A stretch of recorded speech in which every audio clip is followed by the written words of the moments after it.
Welcome to the Women in Sports Therapy podcast from the Sports Therapy Association. I'm your host, Fiona Higgs, and in this month's episode, I'm joined by massage therapy practitioner Debbie Cutts from Body Tune Therapy and Rowena Pailing from SANS, a UK-based charity supporting those grieving from baby loss. Every 2 hours, a family is faced with the devastating news of the death of their baby in the UK. And every day, around 13 babies die before, during, or soon after birth. In this episode, Rowena describes her role working for SANS and offers information about the much-needed services they provide to those affected by the loss of a baby's life. We also hear from Debbie about her own personal experience of loss and how she found support from SANS and her network of friends and family. Debbie's is a particularly moving story. We hope that in hearing how she coped with this tragic loss and is now channeling her grief, that we can all understand better how to support others through this heartbreaking and sadly all too common event. It's important to be aware that this episode covers sensitive subjects that some listeners may find triggering. It's important to be aware that this episode covers sensitive subjects that some listeners may find triggering. So if you have experienced a recent or similar bereavement, or you feel that descriptions of medical procedures, loss of life, and childbirth might be upsetting for you or unsuitable for those around you, then you may choose to skip this episode. All information about the support and resources described in this episode are linked in the show notes to enable access to help you find the resources you need, regardless of whether you listen to the episode or not.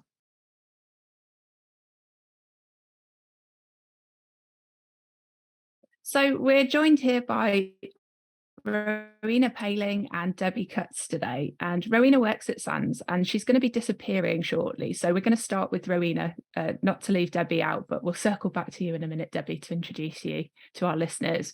So Rowena, please can you tell us what is SANS firstly?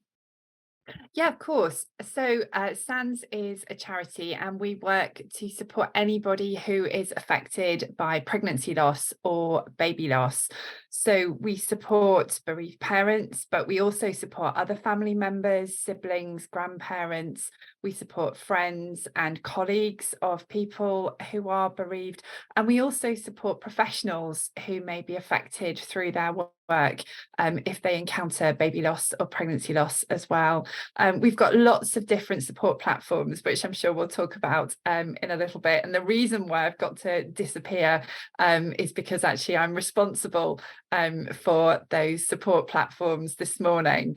And that's why I've got to disappear mysteriously, as you say. Wow. Yeah, it's a really important part of any kind of support service to have, many different ways of reaching people. And it'll be great to know for people listening how they can reach SANS if they need help on any of those things that you've mentioned.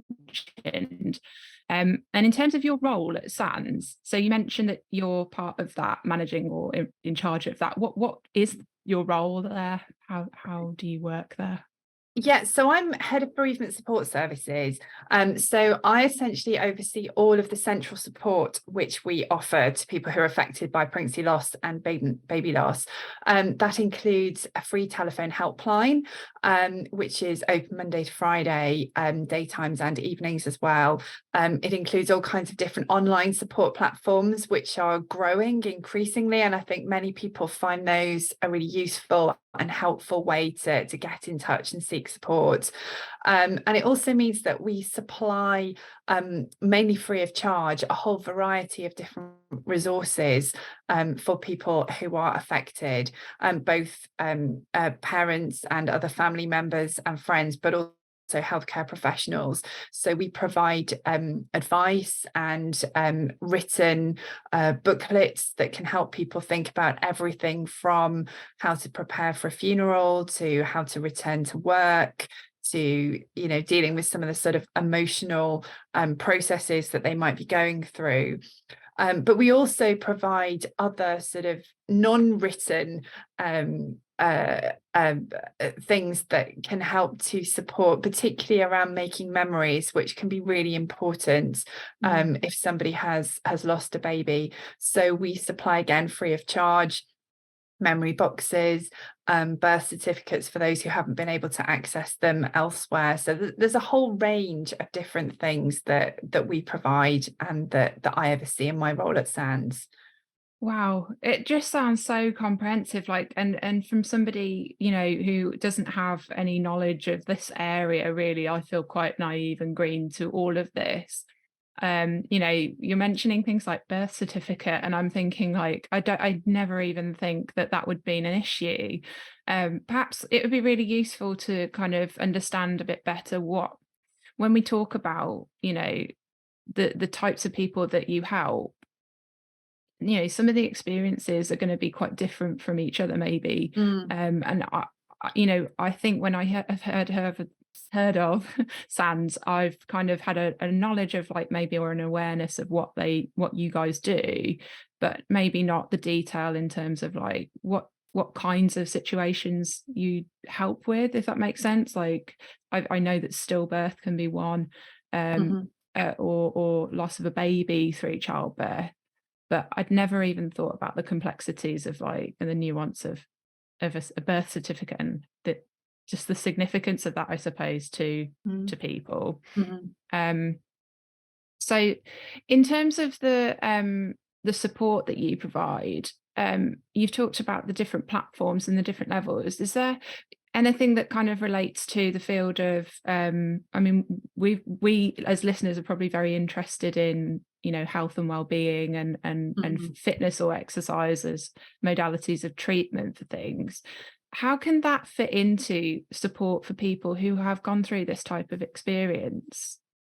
So I think it's really important because you know, as people who are interested in fitness, you and your listeners will know that it's, you can't really separate physical health and mental health.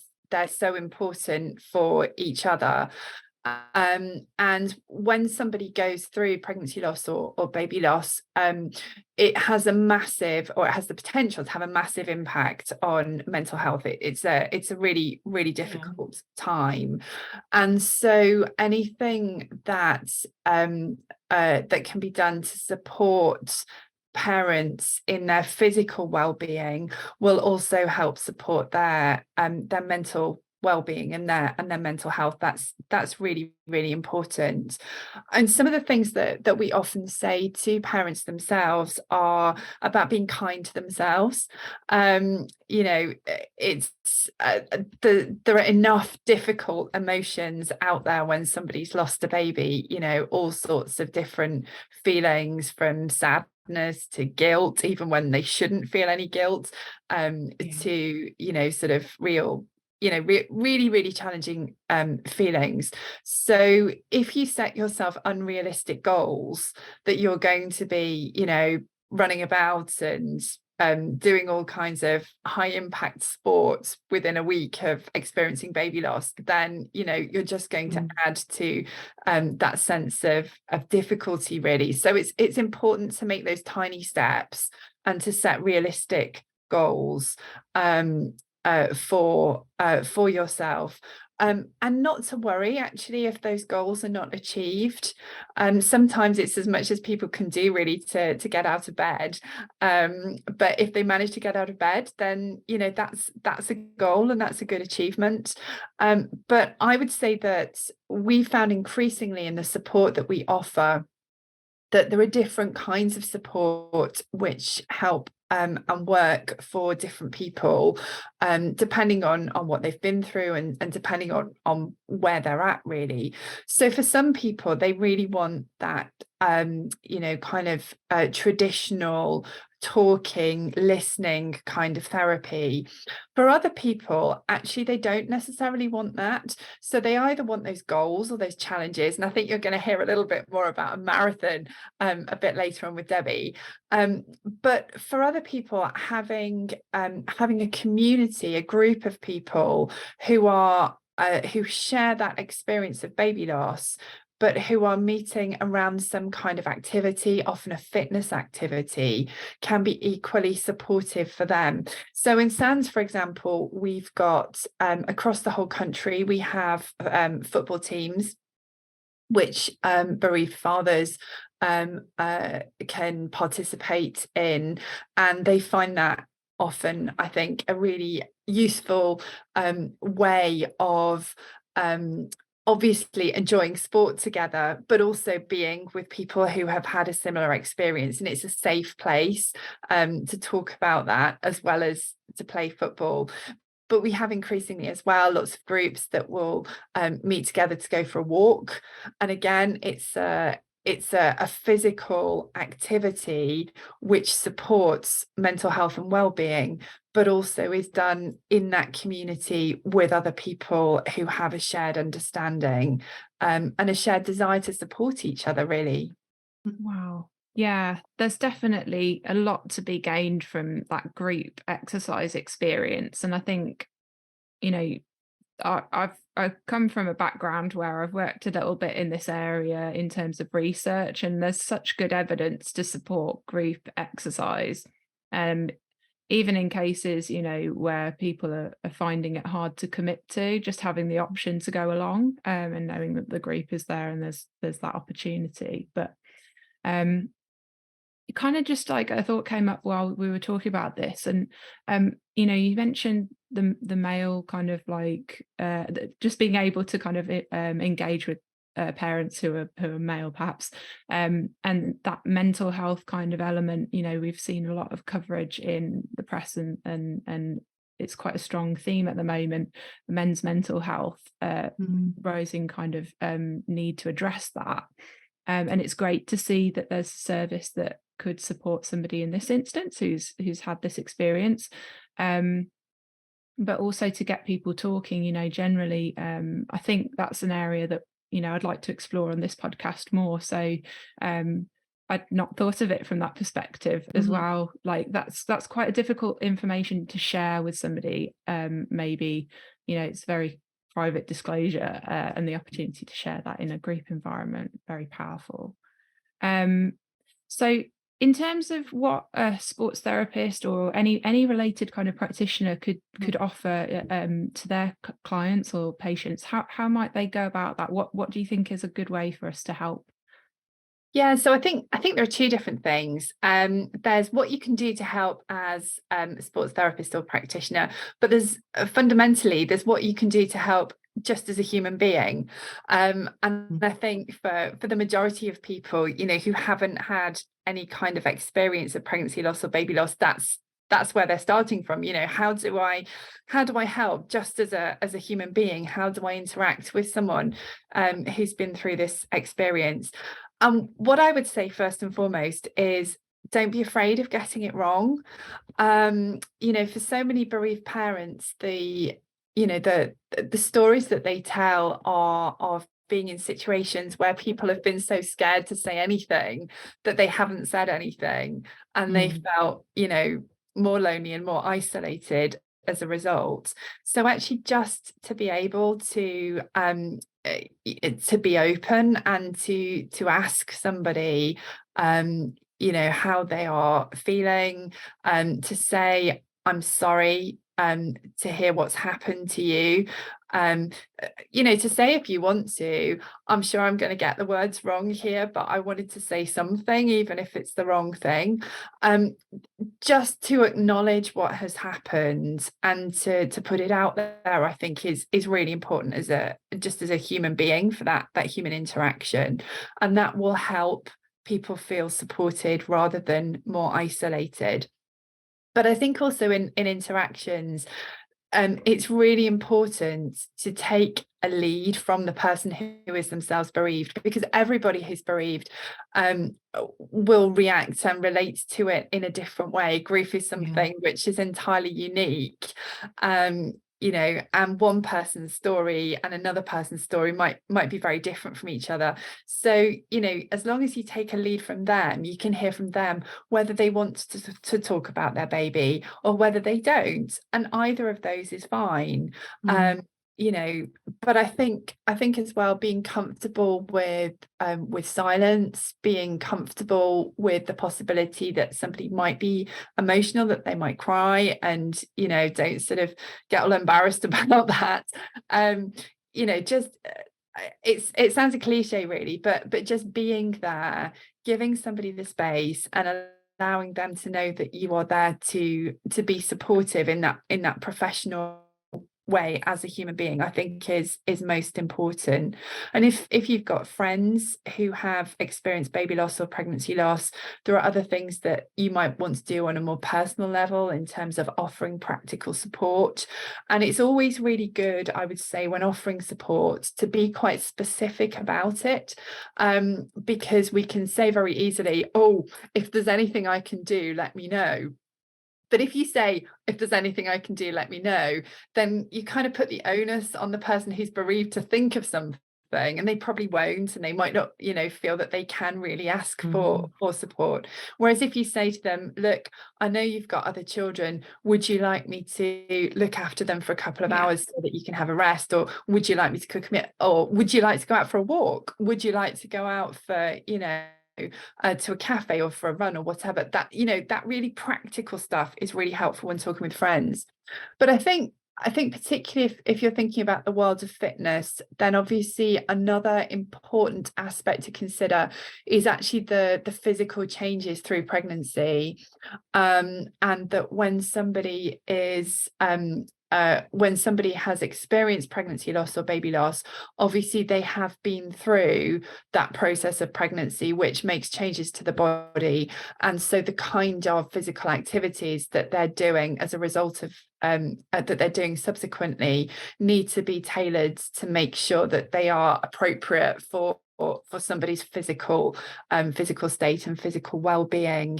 And sometimes, depending on exactly what's happened with the person, there may be ongoing medical issues or medical tests which they're having. So it's really important to make sure that as a practitioner you understand what the medical care is that the bereaved person is having, so that it's safe and responsible in terms of the kind of fitness or exercise that you're supporting that person to do. Yeah, and just, I mean, it's so important that, as practitioners, I think I just have to add this sort of we have a duty of care and making sure that we are referring outwards if we don't know how to help, or we've never been trained specifically in working with people who have been pregnant or are postpartum. And anything else that might have occurred is another level of complexity that puts them into perhaps special population category, and requiring at least a referral from a doctor, at the very least. So yeah, I think that's a really important point. And there's so many things that we can do. I think that's one of the most sort of uplifting things, that we've got things that we can do, and there's a tendency to feel helpless, but actually we can. Right, I'm looking at the time here, Rowena, and I'm seeing that you're clocked on to work, or I think a couple of moments ago. So we'll say goodbye, and thank you so much for your input. We'll put all the links in the show notes so that our listeners can find your team, I guess, and reach you if they need you. Thank you so much for having me. It's been great to be with you. Thanks, Rowena. Take care. Bye. Bye. Bye. And as for the rest of you guys, so hang around. We've still got some very interesting conversation now with Debbie, who actually put me in touch with Rowena to get her onto this podcast episode. So Debbie, welcome, Debbie Kurtz. Hi. Maybe you can just start by telling us a little bit about your background as a massage therapist. Yeah, so I started to study about 10, 11 years ago. I started just doing Swedish massage because I wanted to get into the sports industry with sports massage, because I've always been active. I've always been a runner ever since my teens, so it's always been something I've been interested in. And I had a few injuries over, for being young and naive, just not listening to your body, and getting the odd injury here and there, from running. And so when I had sports massage therapy to help me for a race that I had going on, and that's what really sparked my interest in it, really. So I've done jobs from in the past of all sorts of different things, working in nursing care. I've worked with children, I've worked with animals, I've worked in restaurants, and I've done everything. but doing massage is the one thing that has, is my longest job I've ever done.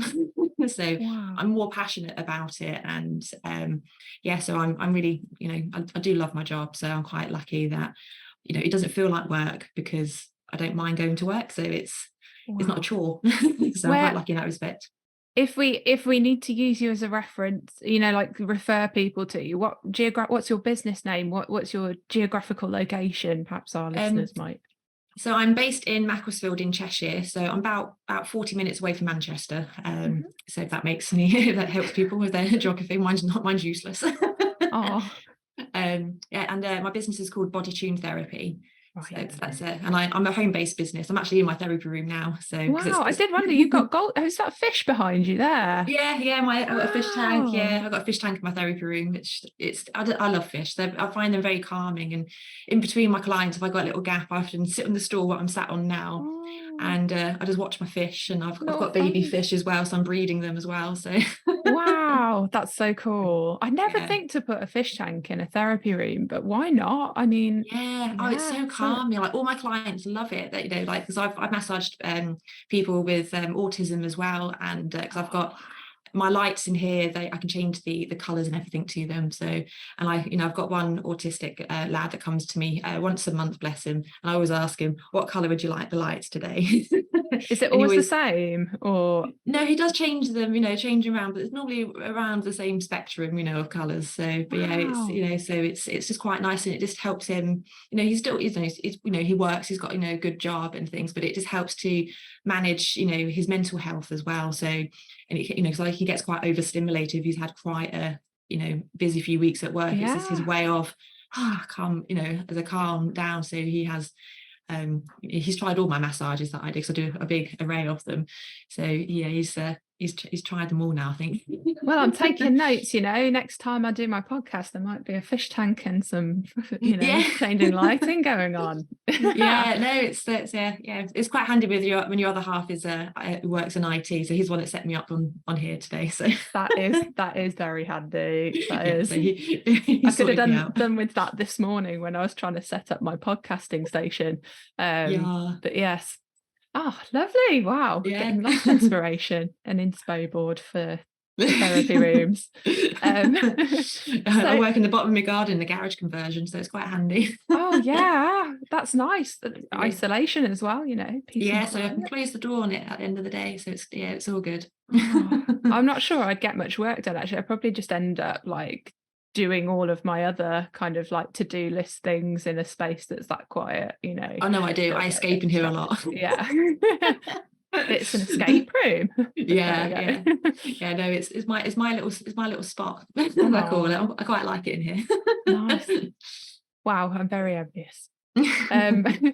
So in terms of your business then, so you say you work with kind of like a range of modalities, it sounds like, and you've got different ways of working with people.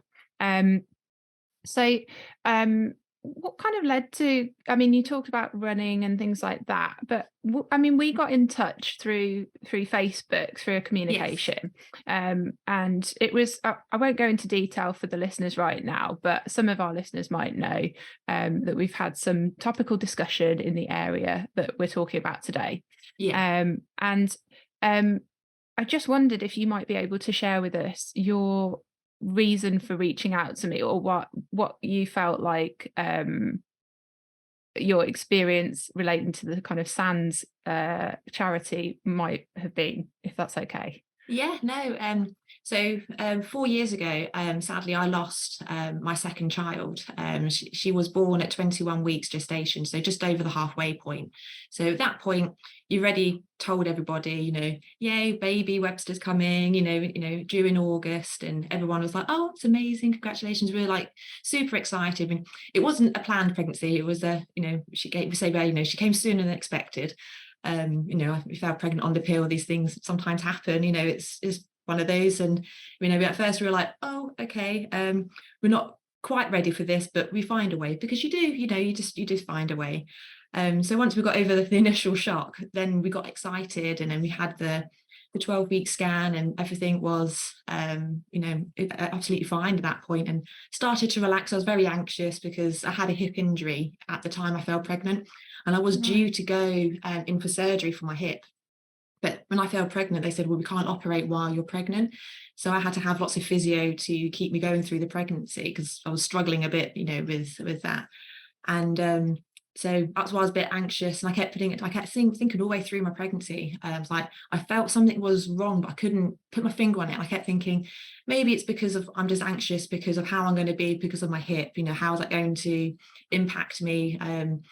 During labor as well. And I was like, because it's a big toll on your body being pregnant. And I thought, well, I was also anxious for like other personal reasons, like because I've got a nearly 8-year-old daughter with my previous relationship, and I thought, when I fell pregnant with my second, with my partner, we've been together 6 years now, but at the time we'd only been together, just about a couple of years, and I was like thinking, are we stable enough to have a child? Because I thought, I don't want to, have a separation again with 2 children on my own. So I had lots of anxieties as it was anyway. So I kept thinking, maybe that's why I'm feeling the way I'm feeling. So I just kept, you push things back of your mind and carry on as you do. But then I got to the 20-week scan, and I started to feel a bit more relaxed, because I was like thinking, no, stop being so anxious. You're trying to train yourself in some way, don't you? But that's when, unfortunately, we got the devastating news that our baby only had half a heart. So they couldn't pick it up on the 12-week scan, because it's too small at that point to tell. They can tell it's got a heartbeat because you can see it, moving and pulsating. But when they had the scan, that's when it's an anomaly scan. So that's what they're checking for. They're making sure everything is where it should be, and that your baby's got 10 fingers, it's got 10 toes. You know what I mean? It's they've got, the brain's developed. You've got the heart and the lungs. They can see all this. It's amazing what they can see. And obviously, in my background with anatomy and physiology, I'm fascinated by things like that, and surgeries and everything like that. The thing is that some ways it's good in some ways, but not in others. It meant that they couldn't sugar the pill. So I knew straight away what that meant when they said there's no right hand chambers to your baby's heart. So I knew straight away, well, that's catastrophic. That's, how is your baby going to get oxygen pumped around her body? Because that's, that side of the heart is where it goes to the lungs, to pick up oxygen. And I was like, well, that means her brain would be starved of oxygen. There's lots of other, complications that come with that as well. And it's the not knowing as well how badly it's going to be, because obviously they're still tiny at that point as well. So, we were given lots of options, to like say, well, we'll refer you to the fetal medicine in Manchester, which is where they have like the specialists. They've got better like scans and like equipment, so they can have a look, and they've got specialists who deal with this, who know more than what they did at the normal pregnancy maternity unit. And they confirmed it. And like I said to my other half, maybe they're just wrong. What I mean? Sometimes maybe they just couldn't see properly, because maybe baby was just in an awkward position. That happens. It's just one of those. And I was like, I was so hoping, we both were, everyone obviously were like hoping, hopefully they were wrong, but they did confirm it. And I knew, I can see on the screen myself that, so I said, oh, where's the ventricle septum, where's, and they said, oh, they pointed on the screen. And I was like, oh, I thought that was, that, I was looking for it down the middle of it, that left side of it. And I was like, well, where is it? And they pointed to the other side. And I was like, but I thought, well, I thought it would just be a little bit smaller. But there was literally this tiniest bubble, which would have been her right-hand side of the heart. And they said, well, there are operations that we can do when baby's born, to give your baby, time and to help them along their way. She goes, but there is no fix for your baby's heart. So they said the only treatment would have been was when your baby was born, because it was quite severely, hypoplastic. It's called hypoplastic right heart syndrome. And because it was so severe, they said there's no, they can't fix it. They can do things, just to put a band-aid over it, basically, just to hope that it will keep going. But they said, oh, your baby will be living in hospital for basically the first few years of their life. Wow. So they said this is a serious heart condition. This is the most severe heart case you can basically have. And they said your baby will need a heart transplant at some point, because they said if your baby survives pregnancy, you will deliver at this hospital, we'll evaluate it, you might have to have a cesarean depending on how your baby is coping, basically. They said if your baby survives the first, if they survive delivery, then we'll do this. And then they kept saying, if your baby survives this, we'll do this. And it's always if your baby survives. And that's something that always just stuck in our heads. And I said, well, this is, you can't comprehend that. It's quite hard to, even think of that. You always think it happens to other people. You never think that happens to me. And as silly as that may sound, because you always think, oh, you read about it in newspapers and articles online and things, but when it happens to you, you're like, this is happening to me. It's like, and then you always get those why me, those questions come through your mind. But we had we were given the option to terminate the pregnancy as well, because they said, because we're before 24 weeks gestation, and you can't have a medical termination beyond that point, because that's when the baby becomes viable. So it's just the laws in this country. So they said, you've got time to think about what you want to do.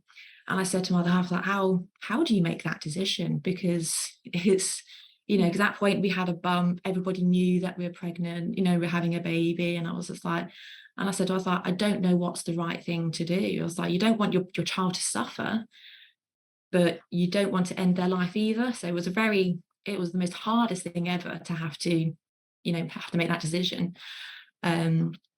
So we thought about it, we had the weekend to digest everything. She can't make a decision there and then, not something as big as that. So we're trying to just absorb everything. And so we went home, I had my parents live down south, so they came up to give us support, because my mum's like, do you need me? And I was like, yes, because you always want your mum, don't you? You always do. And so my parents both came up, and they were really good support for us. They stayed for the best part of the week. And they said, and then as the time was going on, so I spoke to my sister, I spoke to my brother, and I spoke to my really close friends as well. I've got, I'm very lucky. I've got an amazing network of friends. I'm really lucky that I have that, and they were definitely what kept me going. And also my daughter as well. I mean, she's blunt as anything, but that's just what kids are like. Yeah. And she, she, even though she says about hurtful things, but she's a child, and it's her grief as well, because she was excited to be a big sister as well. So I had to, and that's the hard part as well, is supporting your sibling, the siblings of the child as well, and your child. So you've got to, you're grieving yourself, but you've got to be the strong one at the same time. And that's also quite hard as well. But people don't always realize this as well. And so, but yeah, we had a few days to think about it. But I noticed that my movement started to drop. So when I had the next appointment a few days later with the consultant, because they said, you've got to keep checking on you, we've got to have lots of appointments to discuss the next steps, basically, and that they needed to set up a care plan for us, either way of what we're doing. And because obviously, because of the laws and everything in there, so you've got some time to think about it, but you don't have a lot of time. So they had to put the pressure on, but didn't want to put the pressure on. So it's hard, must be hard for the medical professionals as well to have to do this as well. I would hate to have their job really to do that as well. And I said to them, I said, well, I've had a drop in movement. Maybe it's just because I'm a bit stressed. And they, they checked the heart rate and examined, and they said, it sounds like, we think that your baby's starting to struggle already, because you have the baby was growing.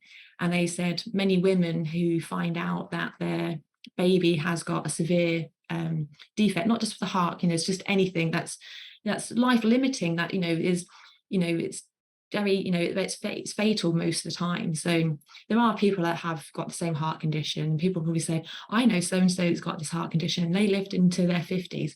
That's amazing, but it's not the case for every baby. There are thousands that just don't make it, and that's the tragedy behind it.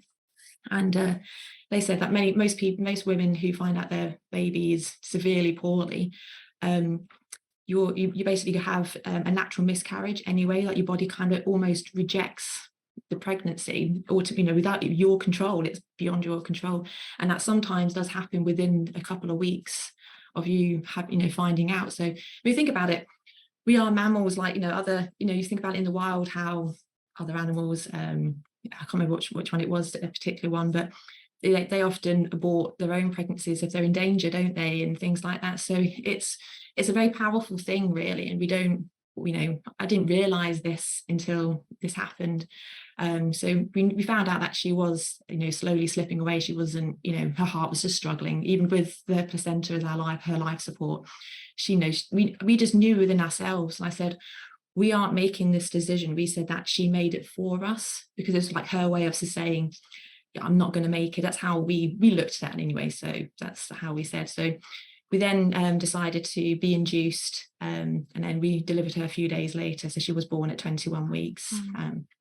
But then that's when SANS came in, because they gave you lots of support, and they give you all the leaflets in the hospital of where you can access support groups. And I got the best memory box ever, and they had, like, the midwife, they're absolutely amazing. They were, because they gave us like a private room. Normally you have to pay extra for the nice private room, but for us, for our case, they were like, yeah, Oh, wow. have the best, have a really nice room.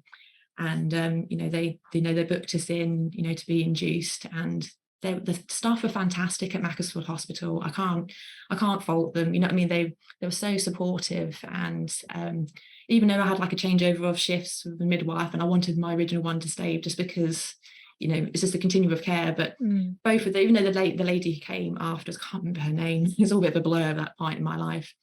But when she came, take over, and she delivered our daughter, and she was amazing as well. So she took loads of photos for us of us holding our baby, and loads of photos. So I've got them all in a photo album in my memory box. And but I did hemorrhage after I had her, because it's quite common as well, especially at that gestation of pregnancy, because your body gets confused with the hormones.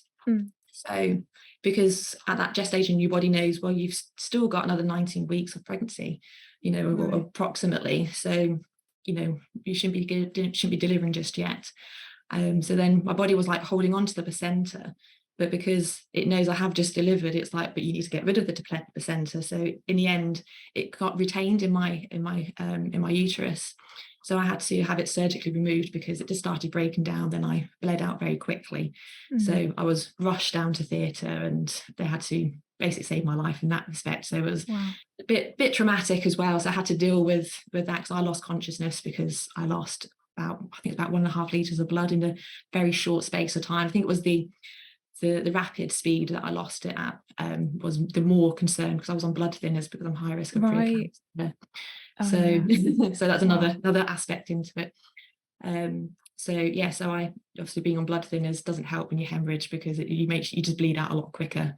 So but no, they're very good at, as they say, I'm here to tell the tale. So it is traumatic, and it was a really hard thing to go by, and then it's the aftermath of that. And then, because I remember coming round like the following morning after my operation, to finding my daughter in the little Moses basket right next to me. So they said, oh, would you like to hold your baby after you delivered her? And I said, well, yeah, this is the only opportunity I'm going to get.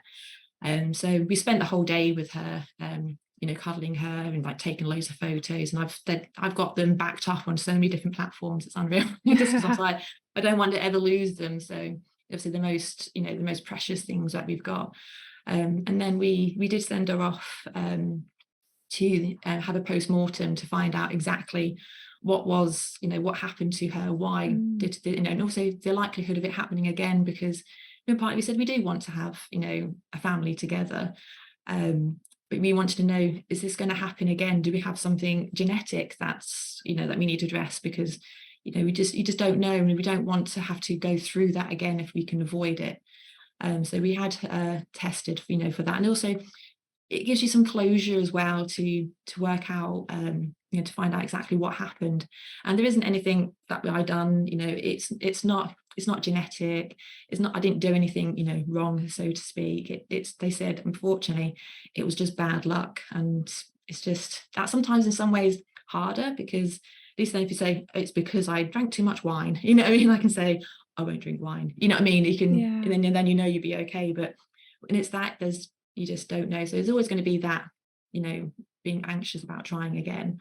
So we will do it at some point, but we didn't want to after we had her so soon, because I wanted to get my hips sorted out, and so I thought, I get myself fit and strong again.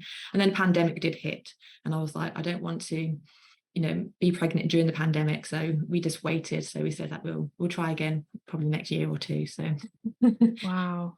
but yeah, it was a bit of a whirlwind, but it is what it is end of the day, and it's not a lot you can do, unfortunately, and all you can do is grow from there, really, so to speak. So it's we named her Neve, is what we named her, but we spelt her in Nevaeh, because obviously it spells heaven backwards.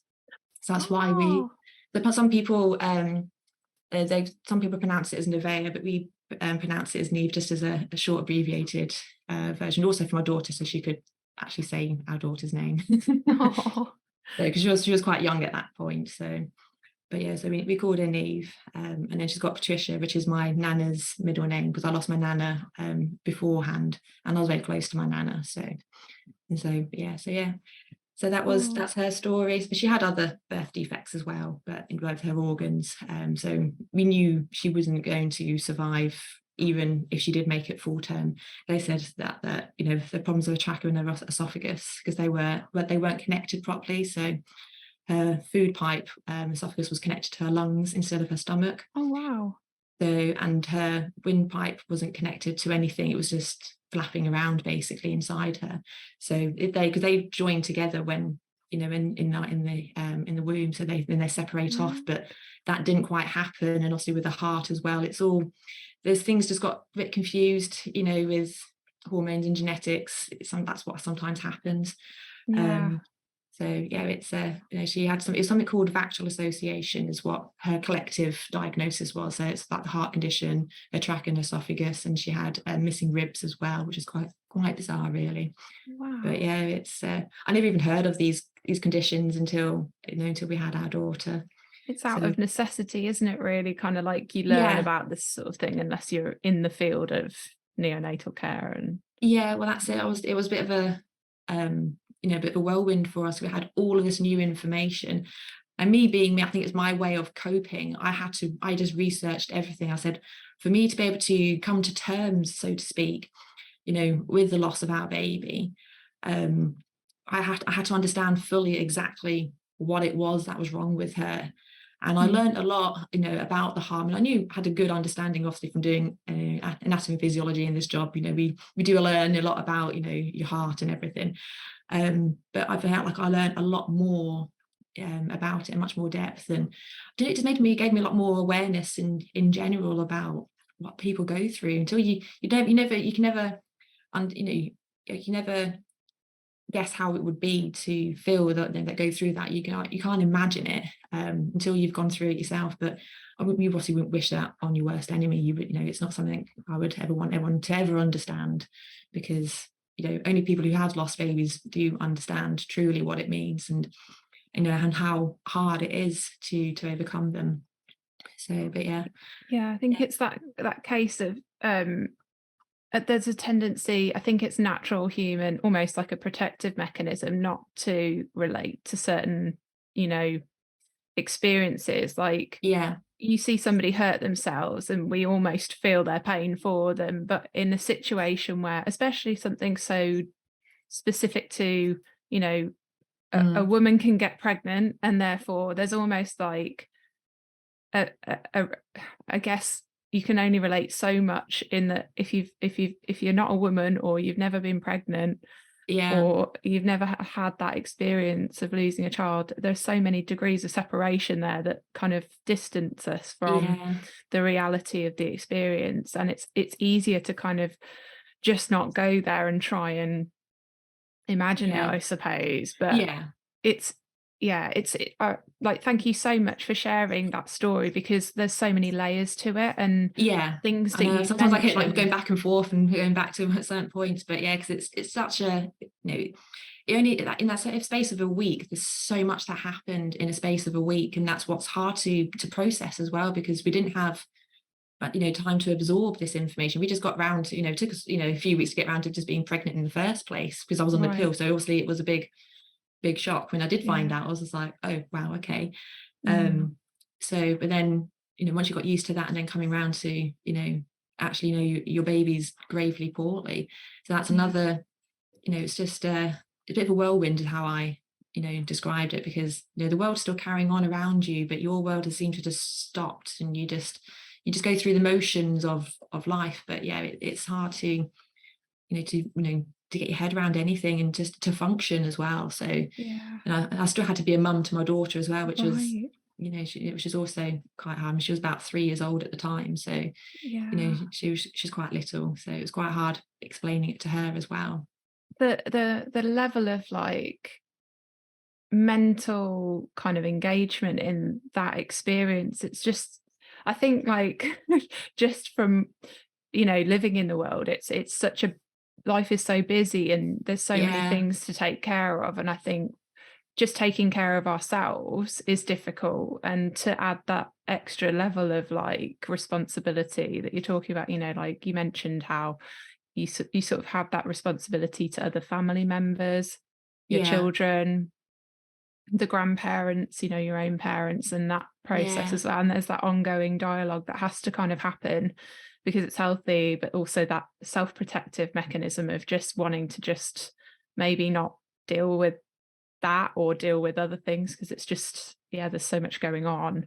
Can't imagine how that must have been for you, but like it's incredible that you're here and able and willing to share that story with us, because, you know, I think it's a lot of the time we're not aware of these things that are going on. You know, people find out they're pregnant and then perhaps, you know, miscarry or have complications and have to make really tough decisions, and it's not up to, like, it's perhaps not their decision to share that. And I think it's probably a lot more common, and I kind of wish I'd asked Rowena this, like, but you know, the prevalence of this sort of thing happening, like what is that, you know? But so I think I just want to refer to my question list, because I had a bunch of questions for you. And I think we've talked about how, you know, you were impacted then. How have things been since then? Because you've obviously, it seems like you've ticked off your hip, sorting out your hip, and you're kind of working towards other goals, so that you've mentioned to me prior to this podcast episode recording. So how are things going now, and what are you kind of, I guess, how are you addressing everything? Yeah, it definitely changes your perspective on life. You do look at things differently. It's quite hard to put it into words sometimes, but I think it's made me just a bit more appreciative of the small things as well. And like, you know, because we take, you know, just take things for granted that you didn't, you know, think that you ever would. But you know, like I say, I've got my nearly 8-year-old daughter. You know, she drives me crackers, but I wouldn't have her any other way. You know, yeah, she's a good child, really. You know, I've dealt with like bereavement with, you know, from other family members and even friends that I've lost over the years as well. I mean, I lost one of my friends when I was pregnant with my second daughter. Sadly, you know, she took a drug overdose, I think it was. Actually, you know, she committed suicide, you know, from her own mental health.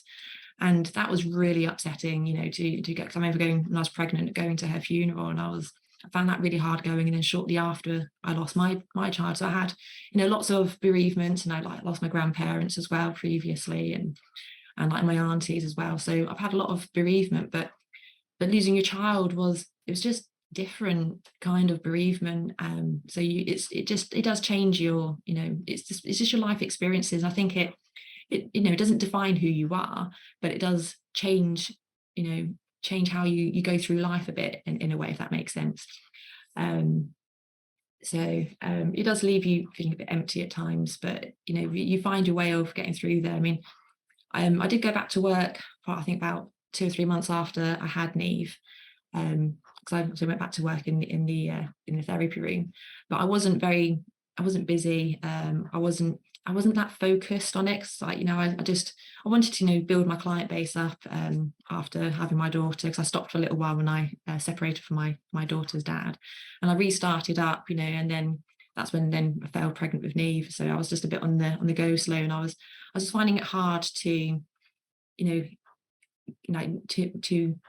set the business up and get rolling again, because I didn't have the mindset. So I was, it's just trying to get your head around just life and just to deal with that grief every day. And then, but it just took time, and there's grief has no timeline. That's why I would say that some people just get up and go and carry on, as if nothing has happened, but that's just they think about it every day. It's just how they cope with it, and there's no wrong and there's no right way of doing it. So it did take a while for me to build my client base back up. My clients that I had at the time were very understanding, because they knew I was pregnant. I had a bump, and then all of a sudden you don't have a bump. They're going to ask questions, and some of them says, "Oh, did you have a baby? Oh, it's like, well, how was your baby? I haven't seen you. Last time I saw you, you were pregnant. What did you have? And I was just like, I said, oh, I had a little girl." And then, oh, bless her, how is she? That's the hardest part then, was to say, oh, sadly we lost her, and then they feel awkward and things like that. So it is hard, sometimes I don't go into detail, depending on how well I know the client, because if I don't know them that well, then I don't say. But some of them, like, if you see your clients, every few weeks, or on a regular basis, for some of my clients I've been treating for years, you know what I mean? So they're almost like friends and family to you, you know what I mean? Because you spend a lot of time with them, and then because they invest into you as much as your skills as well. So so it's quite hard, explaining it to them, because I put up a status on my business Facebook page to say, I'm now closed until further notice due to unforeseen circumstances. That's all I said, because I didn't want people messaging me. I just said, I'm just closed, because I just needed time, just to switch off from the world. I was like, so I just put, out of office on, you know what I mean, just to, because I was like, I can't cope with that. A few people would put a few comments on the post saying, oh, hope everything's okay with baby, and you rest up and things like, but they didn't know, you know what I mean? And you would say that, I would have said that, oh, hope everything's okay, and they probably just thought I was a bit poorly, you know what I mean? Which I wish I was, to be honest, but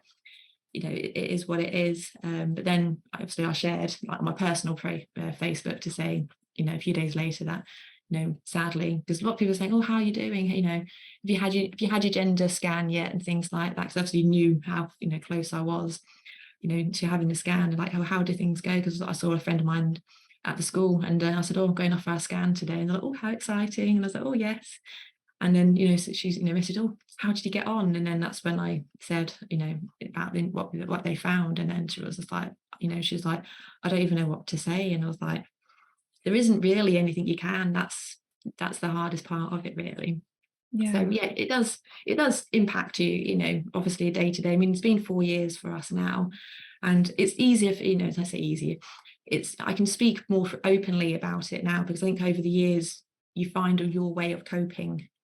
And I've always said, it's good to be, to keep your baby alive and the memories alive is by talking about them and being proud of your baby as well. And that's, at the end of the day, I said I'm a mum of 2. I've had 2 children. I've carried 2 children. I've given birth to 2 children, but just one of mine came home instead. That's how I say it. As I said, I've got 2 children. My body's gone through it twice. So yeah, my daughter says, she goes, oh yeah, I've got a baby sister, but she's in heaven. That's what she often says.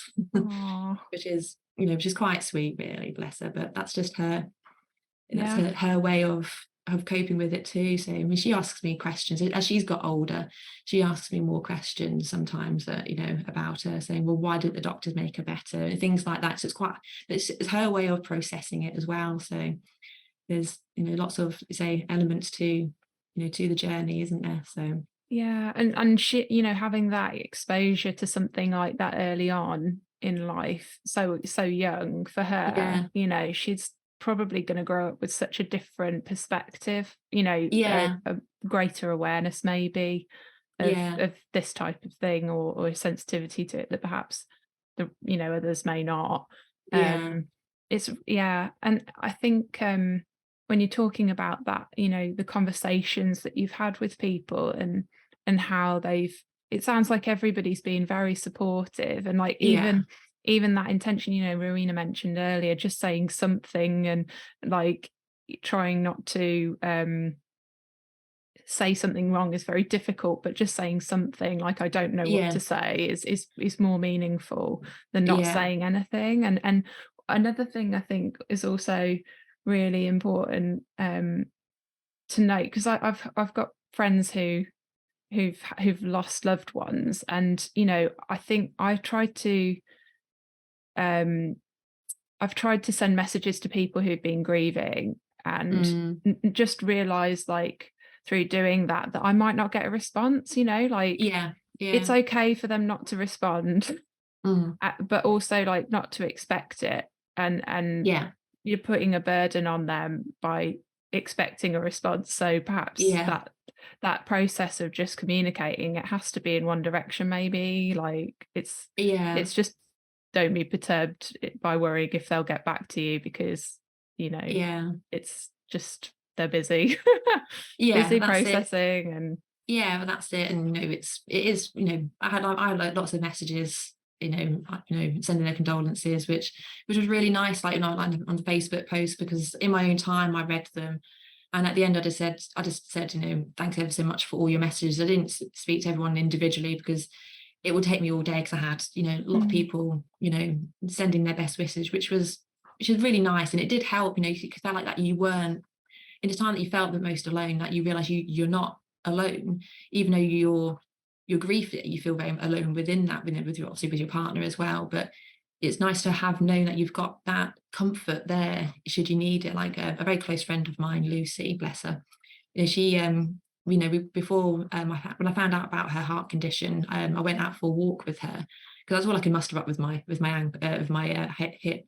So went out for a walk with her and her with our little girls, and she was absolutely fantastic. The day I went into hospital to have Neve, my parents took my daughter to her rhythm time class that she had, her music class that they have with all the little young tots around. And my mum was there with my friend Lucy and her little girl Phoebe. And my mum goes, "Oh, what do you normally do after rhythm time?" And Lucy goes, "Well, normally Debs and Elizabeth comes back to mine for a cup of tea, and the girls play, and we do bits together. It's, because we called our Wednesdays our wifey day." It's just something that we always did, because I was only working part-time when my daughter was, before she went to school. And that's the day my friend was off work as well. So after rhythm time, we always spent the day together, and it was just something nice that we did. So my friend said, "Oh, I'll take Elizabeth as my daughter, home with me. We can do things together." So she goes, "So then she goes, you can come here as well if you wanted." So my parents just left like Lucy, my friend, with my daughter. So my parents came back, to wait on the news and to take us to the hospital, and to be support for us, because my friend, she wanted to help but she didn't know how.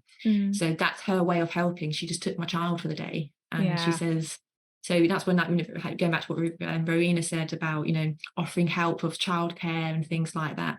My friend, that's what my friend did. So she says, "Oh, we'll just play together," and it kept my daughter's mind off it as well, because she knew things weren't right, because I didn't explain it to her at that point because I didn't know how to. So I just said, "Oh, baby's a little bit poorly, so mummy's just going to the hospital," and that's all I said to her at that point. So I thought I would just give her a little bite size of information, a little bit at a time, otherwise that'd be too much for her to process as well.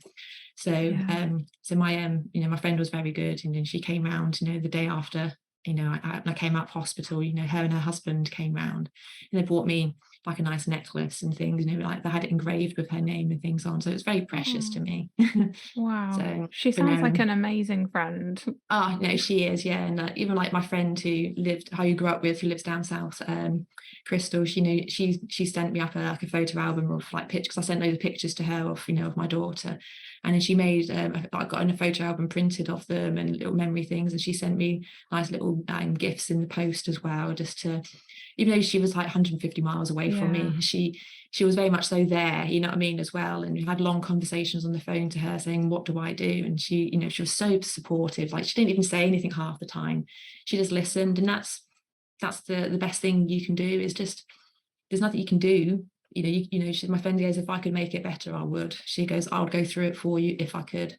you know what I mean? But that's, you know, that's just what you do. My mum said the same thing. Mum goes, oh, I would give birth to her, so you didn't have to if I could. Oh, yeah. Yeah. Wow. Oh, I think there's it's so lovely to hear that you had that support and those people around you. And I think Yeah. like what a fortunate experience out of such a sad one, you know, like Yeah. and I suppose that probably gives you a like strengthens your relationships, you know, in many ways to Yeah, go through something definitely. so Yeah. tough. Um, Yeah.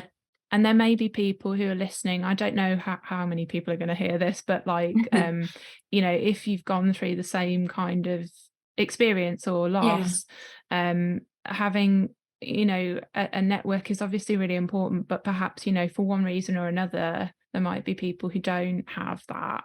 Yeah. And I'm just thinking of those people and like wondering if you have any sort of, because it sounds like you know, we'll talk about how you're kind of like channeling your energy into projects Yeah. as well, I suppose. But you know, when you talked about SANS kind of being involved as well, and there are groups, probably many Yeah. other groups who can kind of help. Where would you look? Where did you look? How did you find SANS?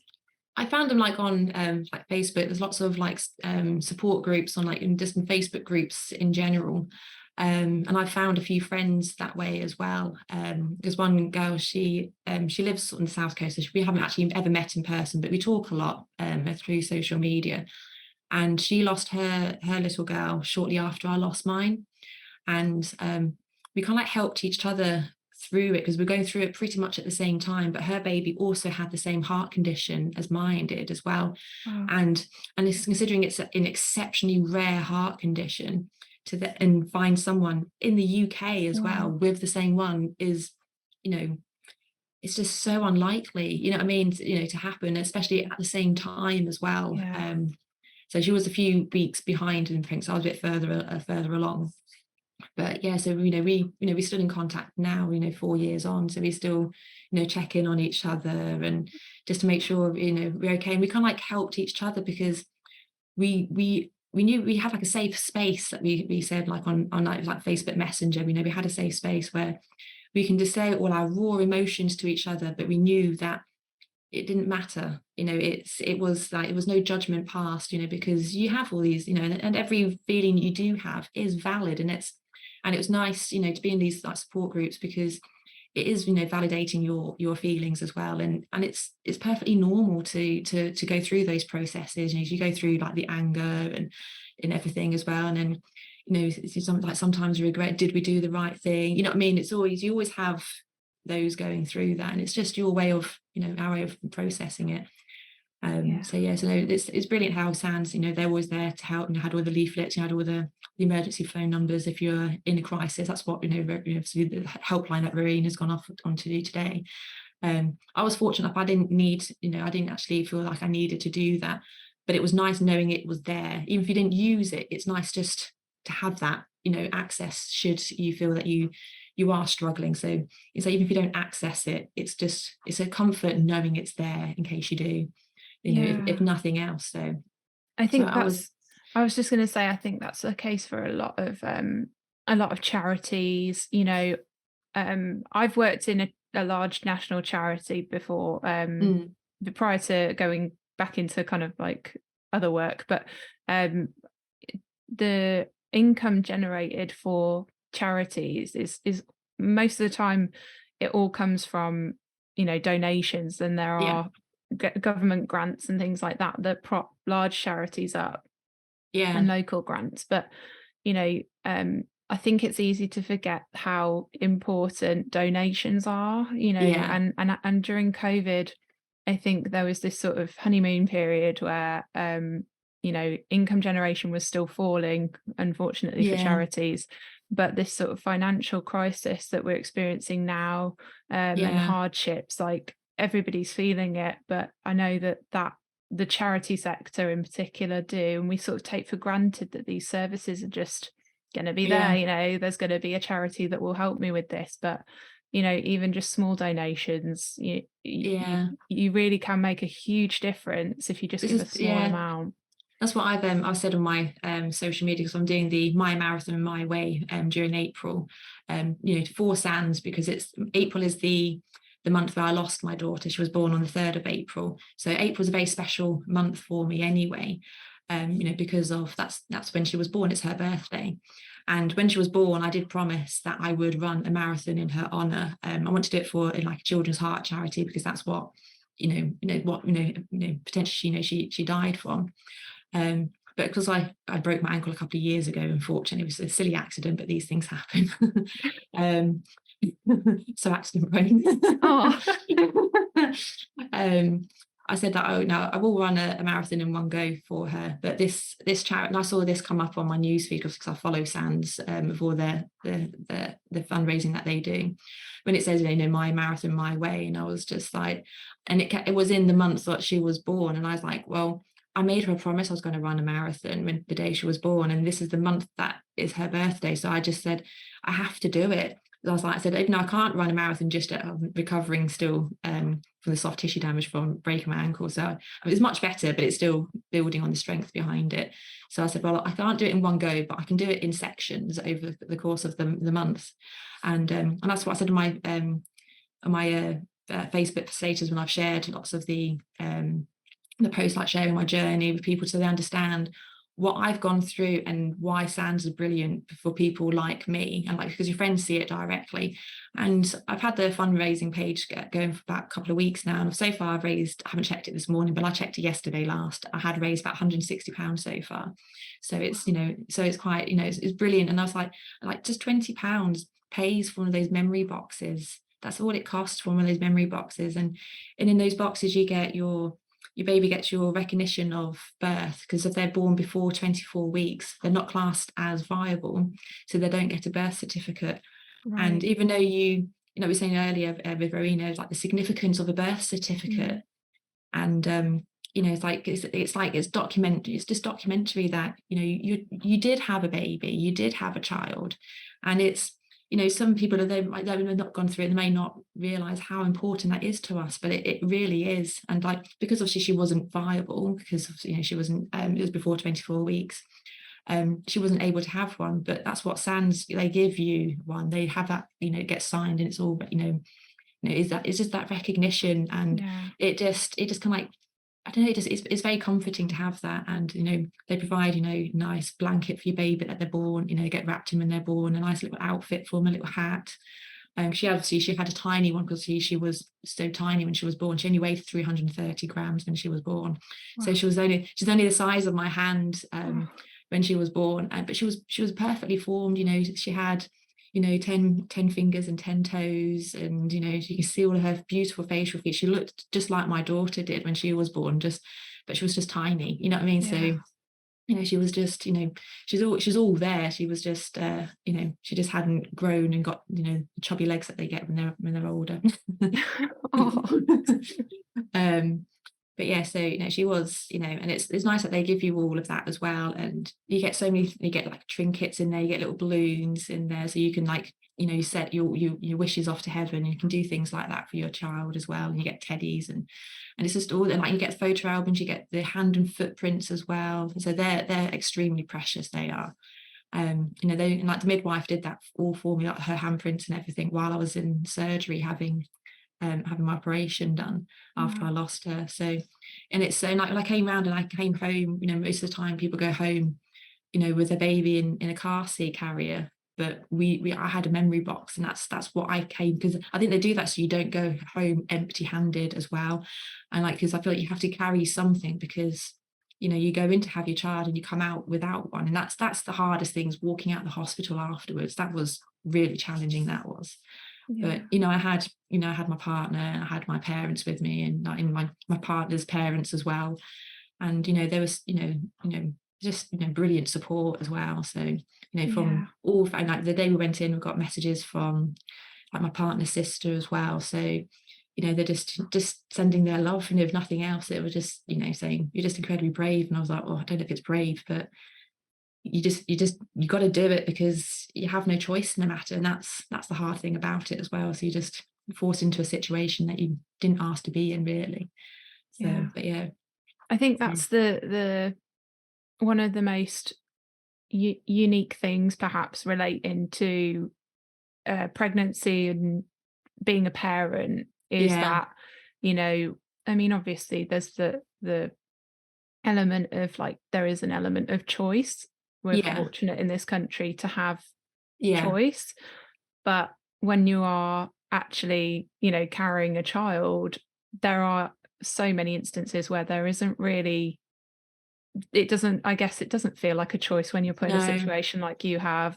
And I think that it's very simplistic to kind of assume that there's always a choice, because it's not. And it's like the choices you get are the ones you don't want either of, you know what I mean? No. It's like, I don't want either of those. It's like, how, it's like, you know, you can hope for the best that your baby will survive if you do this, but if you don't do that, you can have your baby now, but you know, that's you're choosing to end the suffering for your child. And it's just like, but it is a choice, but it's not the choice you wanted, you know what I mean? It's you want your baby healthy. You want to, you know, you don't want to, you know, to end it there, because you're not ready for that either. So it does feel like it does take a lot away from you in some respects as well, definitely. And not just being responsible for your own health, you know, the difference from, you know, say an option for surgery on your own, let's say hip or an organ or something like that. In this situation, you're making a decision for another person and your own safety, and you have more than one person to think about. A thought popped into my head then, and it's gone now. It seems to happen at least once an episode. But yeah, I should probably check to see if I've asked you all my questions. Oh yeah, so you told us about the marathon, and I think like we'll share the link so that the listeners can donate if possible. I know that I think this episode might go out obviously after you've completed your marathon challenge. But we'll put a link so that donations can be made to SANS and to your marathon, if it's still possible to donate afterwards. I'll have to have a look on my Just Giving page. I'm not sure when they close it off. I'll have to have a look. I'm not too sure, to be honest. I feel like it's quite funny, because my job when I was working at I used to work at the Stroke Association, and it was literally managing databases that were communicating with those pages, and so we'd always have these trickling in amounts of money coming from like several events, like you know, years ago, and it's just like, oh, is that a payment going there? So I know they can go on for a while after you've finished the event, but like you say, I don't know how long for, so we'll work something out.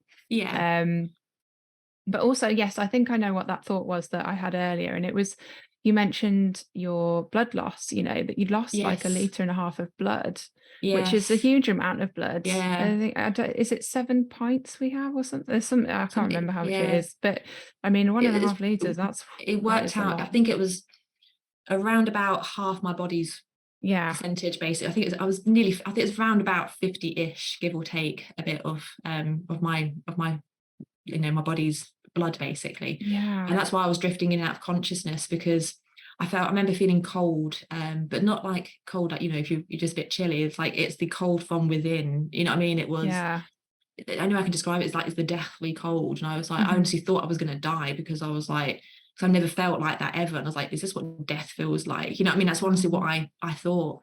And because I started like, you know, panicking a little bit, because I was just like, you know, because it's quite scary, because I was like, I can hear everything going on, but I just couldn't open my eyes, because, you know, like I was, you know, it was very weak at that point. And I remember like my body just being really heavy, and I just couldn't move because from the blood loss. But I remember it. It's very, really bizarre. But I can hear everything as I was drifting in and out of consciousness. I remember them saying, because I literally had to run me down to theatre, because it was, you know, very, you know, dangerous, you know, because I was bleeding out, you know, at an alarming rate. And I remember I'm not sure if it was the midwife or just one of the nurse or someone, I'm not sure who, but I remember them getting on the bed with me and putting pressure on my abdomen to help to form like the clot, you know, to slow down the bleeding. And they were pushing me with this other person on the couch on my bed down the corridor. And I remember I couldn't see anything, because I was, you know, I could just hear everything. I remember them shouting, "Can someone open the doors? We have an emergency." That's all I remember. And then remember going into, to get, to be put to sleep for the operation. And I looked at the anaesthetist and I was like, oh, I know you. Because he's a friend of mine's, is a friend of a friend's husband, it was.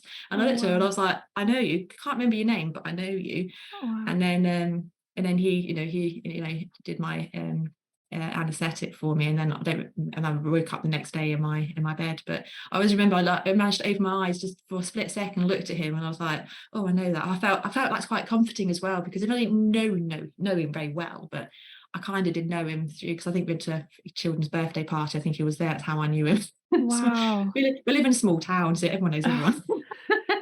It's a small world. It is, yeah. So, but wow, it must yeah. be, yeah. I mean, like anyone who works in the NHS or any healthcare system, it must be quite an experience to be responsible for treating somebody that you've met or that you know. Yeah. But like, thank you, whoever you are. Yeah, I'll have to ask my friend what was his name. I can't remember his Yeah. name, but yeah, because like my friend goes, oh, my friend said that he did your anesthetic for him, because we're all like a very close, like, knit community. And she goes, my friend goes, he said that you were in such a bad way. And my friend was like, she goes, oh, I'm so sorry. She goes, you went through this. And she goes, I feel like I wasn't there enough for you. And I was like, no, you were. It's like, even though you were, I knew you were there, and that was enough. I knew you were there. I said, I knew if I phoned you, you would be there. And she was like, oh, she goes, I feel like I didn't do enough. And I was like, you did, don't worry. There's so many like ways to look at it. But yeah, just being aware of someone's level of need and like being ready is so huge. Yeah, definitely. Well, like just on that note, I think I'm going to get off this call and book an appointment to donate blood. Like I've been meaning to do it for ages. There's absolutely no excuse. I'll just, it's been probably just slipped down my list of priorities. But my sister goes regularly. I'm sure she won't mind me saying that. And she had quite an ordeal at her last blood donation. Yeah, I think she brushed past somebody in a hallway and ended up kind of like crossing paths with them later. And they, I think she just said it was a really weird experience because they got it in their head that she'd like skipped the queue somehow. But yeah, I think aside from that, there's absolutely no reason not to go and donate blood, really. I think if you can donate, it's definitely a good thing to do. Because I can't sadly donate because I've got appalling veins. I have, so mine. I tried to go and donate before, and they couldn't get a vein. Like I normally have to make sure I'm fully hydrated, wear a warm jacket, make sure I'm like toasty warm, and do jumping jacks in the waiting room before they go. And oh wow. Yeah, I'm terrible. Like people always look at me like, what on earth is she doing? She's like trying to, every time I have to have a blood test, I'm like, oh, I'm actually jumping jacks in the waiting room again. Wow. Just to get heart rate, just to get my, otherwise end up being like being a pin cushion. I have been compared to a half dead person before by a nurse accidentally. Oh, that's not very nice. Wow. Really? It was quite funny to her. I would try to get a blood sample, and she did it first time, and I went, wow. I said, you're the first person who's ever got it first time. She goes, oh yeah, I used to work in A&E in the trauma unit. She goes, I'm quite used to getting blood out of people who are half dead. And I went, you've just compared me to a half dead person. She goes, oh, I didn't mean to. And I was like, it's fine, it's quite funny. But yeah, she said, oh yeah, I'm just used to getting out of like, pretty much half dead people. So she said, in trauma. She goes, I've just got a knack for it. And I was like, I thought it was quite funny how, she skipped straight to that. Didn't beat around the bush. Yeah, well, I think it's just the nature of it, but I thought it was quite funny. I've got a dry sense of humour myself, so I think with all that you've been through, you probably would develop one even if you didn't have before. Yeah, you just strike me as very resilient, and I'm sure that there's been moments where, like you said, you've had to explain things so many times and kind of get to a point where you know how to articulate your experience and like you can summarize it without too much trouble. But yeah, like we're really fortunate to hear you like, speaking about this experience that you've had like now, so that it's sort of, like representative, I think, of like the whole thing and the level of detail. So yeah. Is there anything that I've forgotten? Was there anything that you wanted to talk about? That, because I think I've reached. It's one of those like, what did you find helpful in the wake of my experience? And the other one was channeling my grief. Yes. Yeah. So I've got my notes in front of me. Yeah.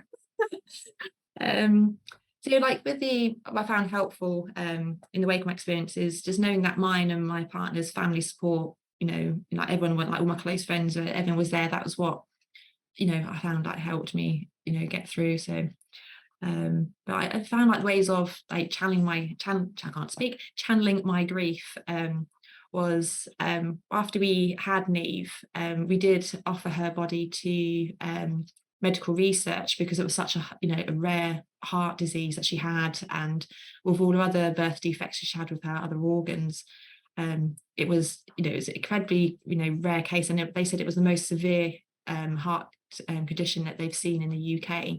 So we are part of medical research now as well, because they said that you can have hypoplastic right heart syndrome, but they said hers was so extreme. They said it was very severe case. They said they hadn't seen anything like it before. So I offered her to medical research. I said, if this is going to help save a baby's life in the future, then it's well and truly worth it. At least then she had a purpose as well. So she's done good. I found that finding the good is always a way of like how I channeled it. So I had to find the good. So it wasn't just a wasted life as such. I mean, so like she's done good, even though she didn't know it, but she has done good.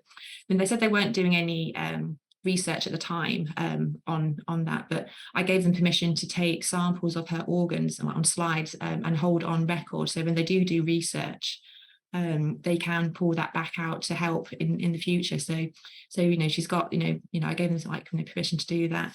And also I gave, because my breast milk came in, even though I was quite early in the pregnancy, but I think it's because I had a baby before and I breastfed. My body's very used to, to doing that. My body's done it before. So my breast milk did come through. So instead of just letting it dry up or pumping and dumping, I decided to pump and freeze my milk, and then I donated it to the Northwest Human Milk Bank as well. Wow. So her milk then went on to help newborn babies in neonatal units who are very poorly. So then, because obviously the first part of the breast milk is the colostrum, which is full of nutrients. It gets nicknamed booby gold. It gets nicknamed as, because it's liquid gold, and it's got full of nutrients and fatty things in there as well, everything that a baby needs to help them thrive. So I was like, well, why would I throw that away? It just seemed really wrong, and I said, no, I need to save this milk. So I froze it, and then the human milk bank came and collected it. They come to your house and they come and collect it from you. Wow. I just had to do a blood test to show that I'm healthy. I haven't got any medical problems that could pass on to to make another baby poorly. And I just had to fill in a form to say what diet I'm on in case there's allergies, because like dairy and stuff. So I had to say the type of diet that I ate. And then I got as a thank you from the Northwest Human Milk Bank, because they knew that I'd lost a baby. They gave me a little pebble with her name written on it, and things as a thank you, and a card to say thank you for your donation. So that got her milk. I think I donated about 1 litre of milk in the end, or just under. So I actually got quite a lot, considering I wasn't that far into the pregnancy and I was only pumping alone.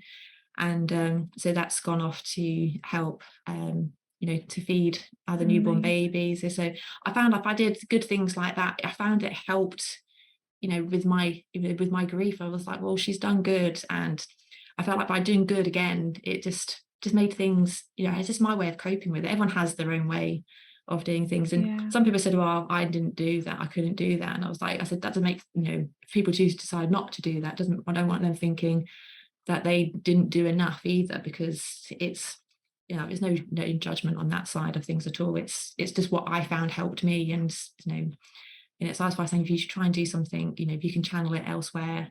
And then, once I got my hip sorted out and I was back running again, and, by the following year, and that's when I said, oh, I always use like, hashtag, I run for Neve, so I always, because that's what I said, I always run for her. So I always do lots of challenges and things like that. So it's so good.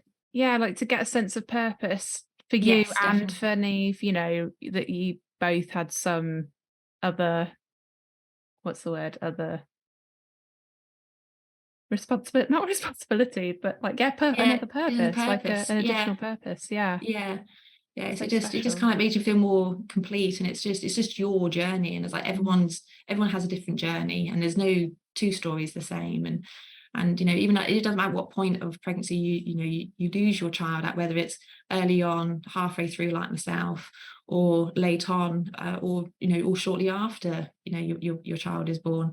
It's all the same kind of grief. It's still a loss. At the end of the day, you still lost a child, and all your hopes of everything that you feel like you do feel robbed of memories that you're going to make, and you think, well, I'm robbed of seeing my child grow up and things like that, and all the things that they do in life. It's, and no matter what part of the pregnancy you lose them at, you are still at the end of it lost the chance to see any of that.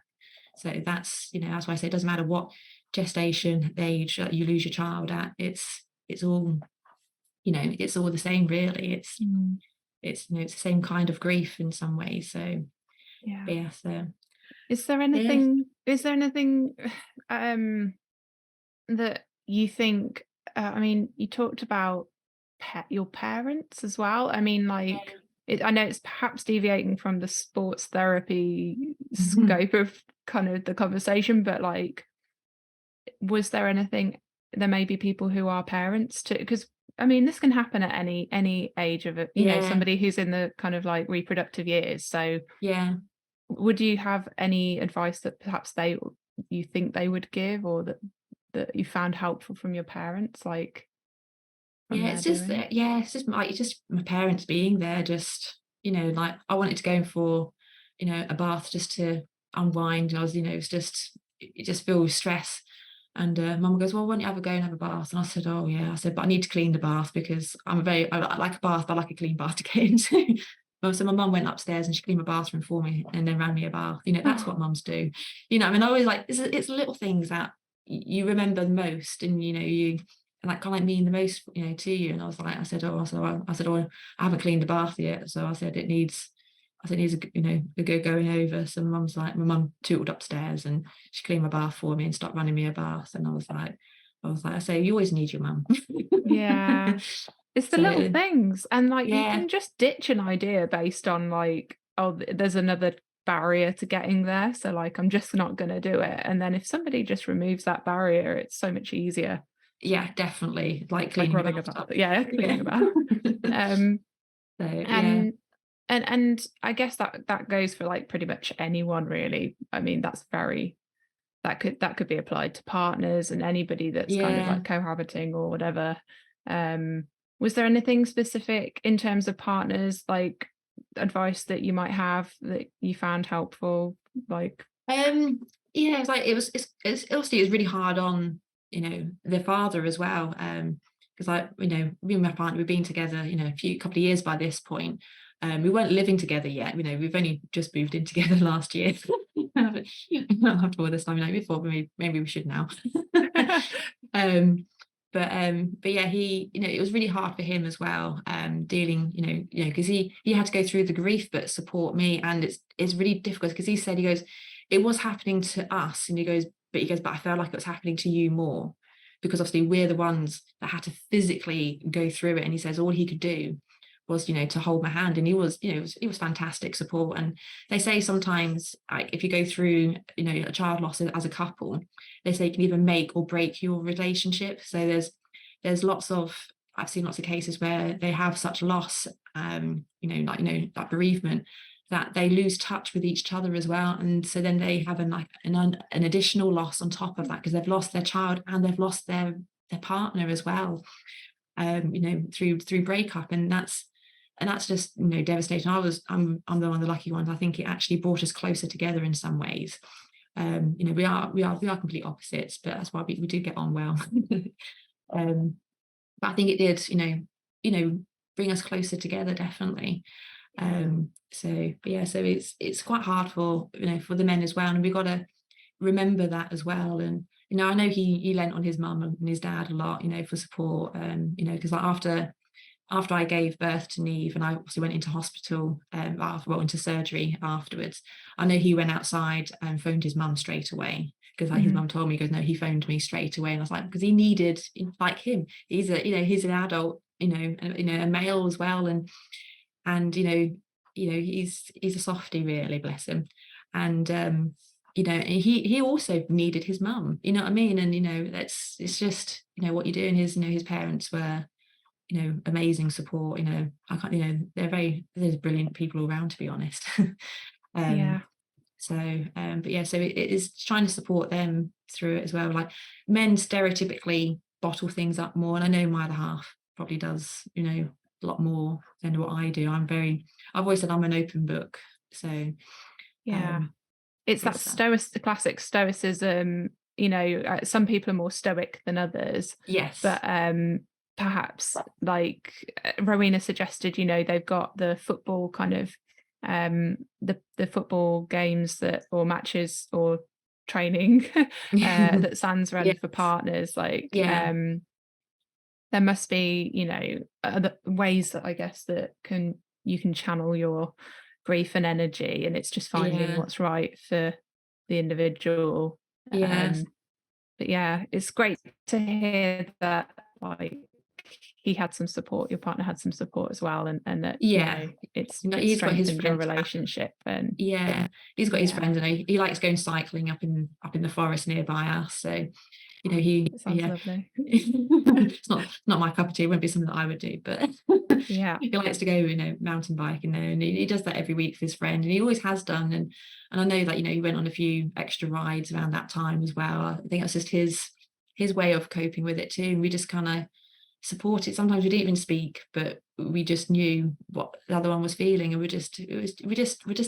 You know what I mean? It's not, you can be comforting without saying a word as well. So he's it was very good. He helped with, like, also I was a bit weak after my operation, because I didn't have blood transfusion afterwards, because the next day they did a blood test, and they to see how much blood I managed to regenerate myself, to see if I needed a blood transfusion. And I was on the cusp. I was like said, "Oh, would you like to have one?"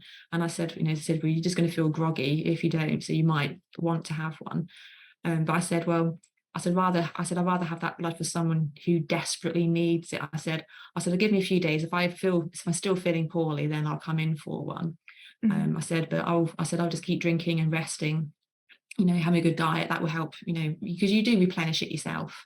So I said, "Well, I'm not at risk of, dying, so I'm not going to do anything strenuous. I'm just going to go home and just rest and and deal with." And so I avoided needing blood transfusion, but they said they were quite surprised when my blood results came back. They said, "Well, you lost a hell of a lot of blood." She goes, "But they said you must be quite fit and healthy because you've regenerated it really well." So I was hooked up to lots of like fluids and everything anyway, so that obviously helped. But no, I didn't need a blood transfusion, so I was like, no, it's best to save that, for someone who desperately needs it. So I said, well, I'm okay. I'll just plod at home. So that's what I did. Wow. Yeah, that's pretty special if you didn't need it, but amazing to know that. I mean, the NHS is just amazing, isn't it? Like, it is, blood on demand. It's like, would you like some blood? Yeah. It's just like it was, I said, if I said, I didn't, obviously I wouldn't like decline blood. I said, give me blood if it's life or death, obviously give it to me. I said, but if I can cope without it, I'd rather not, have blood if I can, avoid it. But I said, gave it a few days, and I was absolutely, I was feeling much better. So I said, no, I think I'll be okay without it. Wow. So I was like, but at least I knew I had the option to have it if I was not, getting my iron levels up. So, but now I managed to get myself back on track. Good bone marrow. Yeah, I must do. Yeah. Yes. So, but yeah. Yes. Very good. Okay, so I'm wondering, with all that we've discussed, my last question was, what can a sports massage or sports therapist or osteopath or anybody relating to this, what can they do to help? What would be with your clients? Because you've obviously been through this experience, but what's your go-to advice or support that you would advise? It's just I would like lots of reassurance that, about that they are in a safe place. If I have a client that's gone through the same sort of like loss recently, and if they confide in me and tell me about that, then I know I always reassure them that they are in a safe place. If they wanted to talk about it, then then you can, because as a massage therapist, obviously you're dealing with their aches and pains, and you're trying to make them feel good within themselves, their mental health. And sometimes, you're almost like a counselor as well, I always say, because sometimes I had one client, she, not through pregnancy loss or anything like that, but she was just stress and family issues, and like she had a 90-minute appointment. She had a full body massage, and she literally vented to me the whole time. And at the end, she goes, "I'm so sorry, I've chewed your ear off the last hour and a half." She goes, "But I feel a hell of a lot better now." And I was like, "It's fine." I said, "But that's obviously what you needed more than anything." And that massage appointment enabled her to have that. So she had a nice massage, as well as getting everything off of your chest. So I've always said, in general, like my therapy room, it's a safe space, and nothing, whatever's said in there, doesn't leave those four walls. So that's quite a good thing to have. But I recently had at Christmas, I had a gift voucher purchased from a lady. I think it's for her daughter or daughter-in-law. I'm not sure which way around it was. And because I have a few months use by date on them. And so I messaged them a while ago to say, about a week or two ago now, saying, the voucher that you purchased, is due to expire in a few weeks, and you've still got time left in it, but it's best to make sure, she books it in soon, because she had a pregnancy massage booked, a voucher for. And then she said to me, she goes, "Oh, I'm so sorry, I don't think she'll be using it. She lost her baby at about 5 months into the pregnancy." So similar to point to where I was, and like my heart just broke for them. And I was just like, there's me saying, "Well, the vouchers, it's going to expire soon." And I just emailed her back saying, "I'm so sorry to hear this awful news. I have been through similar myself." I said, just so then you can have that connection, like I do know, to give them validation, and just like so that she doesn't feel alone. And I said to her, "Don't worry about the expiry date on the voucher." I said, "I will just keep that open for whenever." And I said, because she's going to need, a massage. I said she can have whatever massage she wants, and I said she can just book in when she's ready to. And the lady said, she goes, "Oh, I'm in floods." And she emailed me back saying, "I'm in floods of tears, from your kind words." And I was like, she goes, "Thanks ever so much." And I put her in touch with Sam's as well. And I said, "This is, I said, it's brilliant charity." I said, "If you need any help and support," I said, "it's there for, for you, for the lady as well as yourself, and for anyone that's affected by it." And she was like, she thanked me, for that. So even just being aware of other charities that are available around. So if it's a bit beyond your remit to be able to advise properly, because I'm not a qualified counsellor, but knowing what support is around, you can pass that on to your clients as well. And I think that's just as important as well, really. But she was very grateful for that. So she hasn't booked in for her massage yet, so it's only early days yet. So but I just thought, well, because it's something close to me as well. So I was like, well, I'm I have my policies and procedures in place, for reasons that running a business, but I do make allowances for certain circumstances. So I'm quite an easapgoing person, really. I like to think I am. And taking charge of that decision, and making it clear so that they don't have to really approach that, they don't miss out. It's not the burden isn't on that person to then I didn't want them to feel penalised for something. Yeah, exactly. Yeah. Kind of like what you said about when you leave the hospital, and you get given a memory box. There's something there, and somebody else has thought about it and taken care of it. It's something that you don't have to arrange. Just the small things that mimic or replicate that level of attention to detail are just so meaningful. Yeah, definitely. So Wow. Well, I think we've had a good old chat here, haven't we? Because we've I think been on the call for over the time that I think we were supposed to finish at 12, but there's been so much to pick apart and so much to talk about. And so I think we'll wrap up the chat there, but I just want to say thank you once again, Debbie, and thank you to Rowena. It's been so helpful and insightful, and I'm hoping that everybody who's listening has taken away something from this, even if it's just some reassurance or just knowledge, a little bit of knowledge about what what we can do to help in these kind of sad situations that do happen, and we may or may not be aware of them even, but just having some level of awareness and sensitivity to those subject areas are really important, especially in the line of work we do.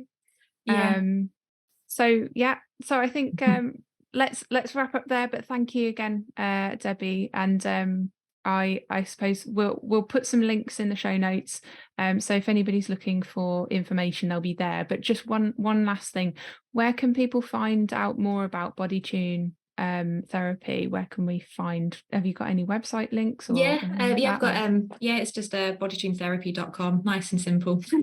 Okay. So I've got a website. I do need to do a bit more updates on there. There's always things you've got to add on there, isn't there? When I get my pockets of time, I try and do things like that. But now I've got I've got a website. So is there any have you got a I just realized I didn't say social media. Have you got like a social media? Yes, I'm on Facebook and Instagram. I'm on, so I'm on both of those. So I'm always sharing, mainly like available appointments and things like that, because sometimes you get like a few random spots that are left over, so I was trying to always often fill those in. So nice and quiet at the moment, being the half-term holiday. So it's nice to have that ebb and flow though. I think you have to kind of make the most of it when it's quiet, and then when it's busy, it's just sort of just keeping on top of it all. So I've only got a couple in tomorrow morning. I've unless no one books in last minute, but I should be finishing by lunchtime tomorrow. It's really early. It's quite nice in some ways, So but normally on a Saturday, because I do Tuesday to Saturday, normally on a Saturday I'm really quite busy, so we can go and hide some Easter eggs in the garden. I'll probably just eat them, to be honest.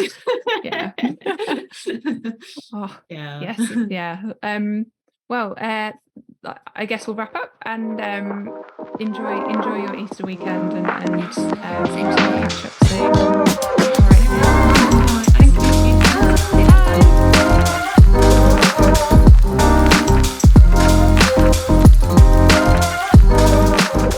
So that's it for today's episode, but if you want more new and previous WIST podcast episodes, they're available across all your favourite podcasting platforms, including YouTube, Spotify and Apple Podcasts.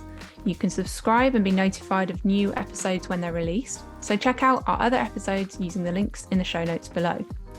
The STA website also provides links to all episodes and more information about the amazing support provided to those with a Sports Therapy Association membership.